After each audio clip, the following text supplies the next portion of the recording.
Thank you for joining us for KGW News at 5. And we begin this evening in Portland, where a back and forth between the city and the homeless plays out in the Pearl.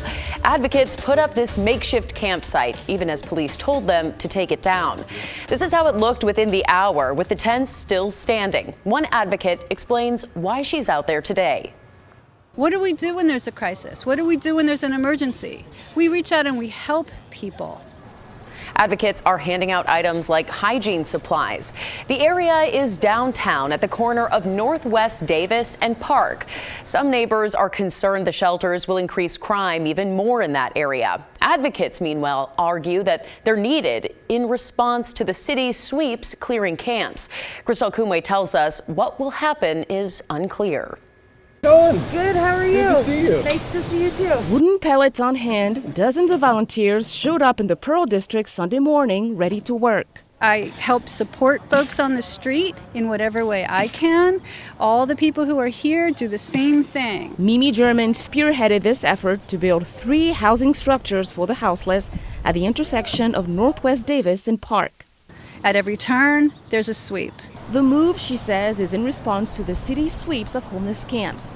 The plan is to erect these tents right here in the park to house people like this woman who didn't want to appear on camera but says her camp was recently cleared. Like really early, like 7:45, it was 8 o'clock when I woke up to them taking my tent down with me in their sleep.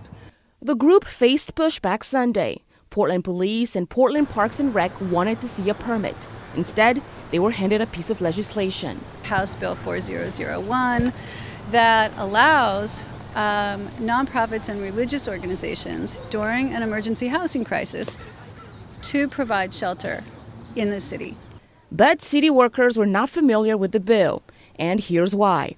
According to the Oregon Legislature website, HB 4001 was recommended to pass in 2020, but the session ended before it was finalized. People in the neighborhood had mixed feelings about the project. 18 years ago, we'd walk through this park With our grandchildren. at night and we think, can you believe how cool this is? Phil and Debbie Esther say the neighborhood has deteriorated over the years with crime, drug usage, and mental health concerns with the homeless population. The couple is all for the group providing services and support at the park. But not to live here. Neighbor Dave Taylor agrees. It's terrible down here. Just all the drugs and, people being homeless and needing help. But welcomes the tents here to help the homeless. That's awesome. It's great. After the 3 main tents were up, volunteers pitched dozens of smaller ones around the park, ignoring calls from police to stop the work. We'll just keep erecting these all around. Every time there's a sweep, we'll put more up because the city needs to stop doing sweeps. Christelle Kumwe, KGW News. Now, Portland's mayor had previously extended the city's emergency declaration, allowing crews to clear certain camps faster. Mayor Wheeler's office says 50 sites have been cleared since early February. They're along roads controlled by ODOT, and the agency admits in some places campers are already back. It's a big problem, and it's a repeating problem, and it keeps on coming back. The biggest issue, as we've seen so tragically recently, is it's a danger to the people that are camping next to the highways. Just last weekend in Salem, police say a drunk driver ran into tents, killing 4 people. Portland will extend its emergency declaration for 2 weeks. It's not clear how many more times that can be renewed. The city of Gresham is trying something new to help the homeless find a job. Here's how it works. The homeless services team is handing out job applications, trying to fill 30 public utility jobs that pay around $19 an hour. Last week, outreach workers stopped by My Father's House, a shelter where residents are required to find a full-time job. Yeah, that's big time. I mean, to work for the city, that's a big job. That's a great job. Retirement and everything. I'm older gentleman. I'm 55 now, so retirement is close. The positions are seasonal, although the city says they can lead to permanent jobs. Well, developing opening statements are set to begin tomorrow in the murder trial of a local romance novelist accused of killing her husband. And this case is getting national attention.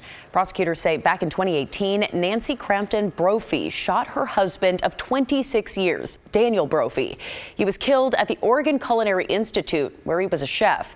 Authorities say Daniel suffered gunshot wounds both to his back and chest. Now, adding to the intrigue here is Nancy's literary history, having written novels with titles like The Wrong Lover and The Wrong Husband. She also penned an essay called How to Murder Your Husband for a blog.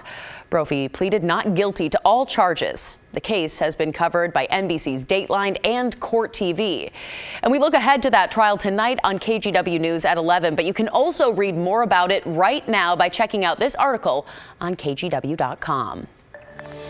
All right, let's talk about that forecast, because within just the next few hours, our weather will take a turn with heavy rains and wind expected. And Joe, this system is going to mean some long-awaited spring snow in the mountain area and a lot of rain, too, for the lower elevations. Right. Get this, Brittany. Between now and the end of tomorrow, up to 2 feet of snow is expected throughout the higher elevations, basically 3,000 feet and higher. Here locally, I'm tracking a lot of wind and rain between late tonight and the early morning hours on Tuesday. There's a chance we could be looking at over an inch of rain. So this is a pretty big system that's about to move onshore, has all the ingredients for an atmospheric river. So that just means we'll be seeing some heavy rainfall really after midnight and throughout much of your morning commute. So let's go out to the Oregon coast right now. Here's a live look over in Newport, already picking up some light rain showers. Those light rain showers turn into a steady stream of heavy downpours late tonight and into tomorrow. Temperature right now of 48 degrees. Notice the winds coming in from the south about 14 miles per hour. They really pick up later on tonight with gusts up to about 50 to 60 miles an hour at times, and that holds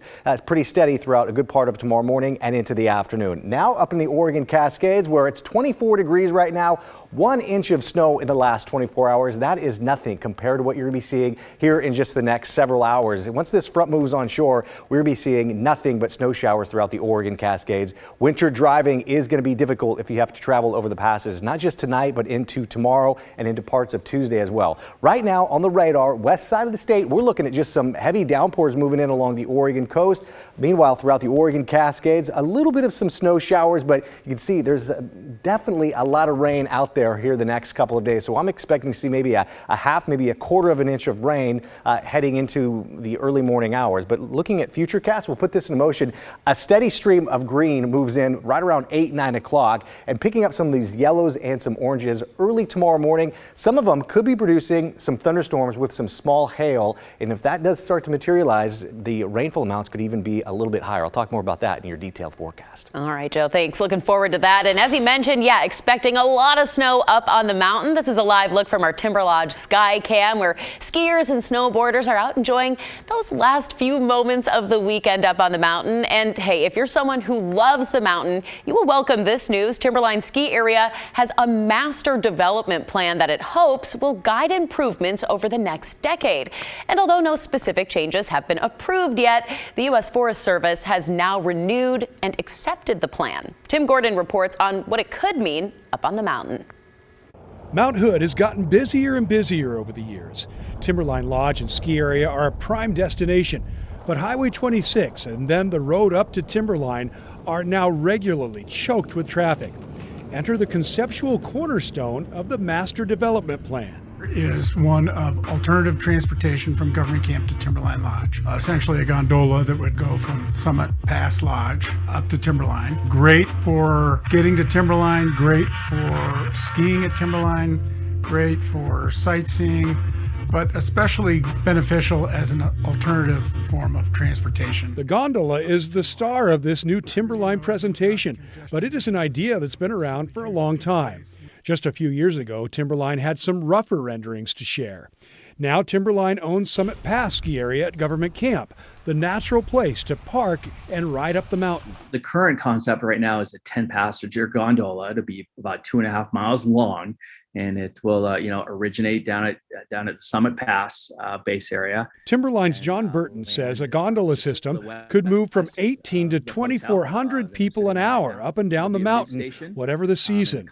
That would do a lot to ease traffic and the parking problem at Timberline that currently can be so frustrating. Down below, Timberline says it will keep Summit Pass geared toward more economical family and beginner skiing, but the plan envisions developing a Summit Pass lodge with parking and much more to offer. There'll be skier services, there'll be ski patrol, there'll be retail, there'll be food and beverage.